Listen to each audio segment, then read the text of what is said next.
in with just the Obama administration vetting, is that right, Sean? That's how every, okay. Because that's the impression you're giving. It is. General Flynn came in and he walked through the door with just the clearance that was conducted by the Obama administration. That doesn't make any sense. Sure it does. The same way that when you applied for a credential to the White House press briefing room, when you were here, hold on, hold on. Let me explain the answer to you, Jim. Calm down. The kids have gone. And I'm trying to answer it, Major. This is the answer. When you applied, hold on, listen. When you applied to come here to this briefing room, as a member of the press, you applied and you filled out certain forms with the Secret Service to have your background run. When I came in here on January 20th, the people that had been cleared the day before were cleared on the 20th, the 21st, and et cetera. We didn't rerun your background. We trust that when you were cleared the first time, whether if you were cleared on December 15th or January 20th, that you were still, that your background check still cleared. Every individual came into this White House, either applied for a security clearance or had one. Everyone in the government goes through the same SF-86 process, every single person. And so why would you rerun a background check on someone who is the head of the Department of the Defense Intelligence Agency that had and did maintain a high-level security clearance? That's it. It doesn't, there's no difference between administrations. When you come in from one, they rerun it.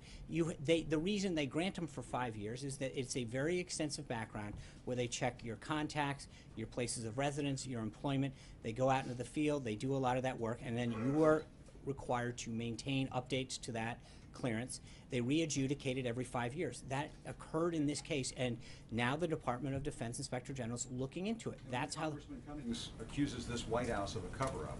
You say what?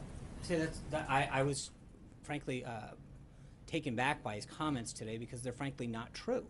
The Department of Defense was the issuing agency for General Flynn's SF-86.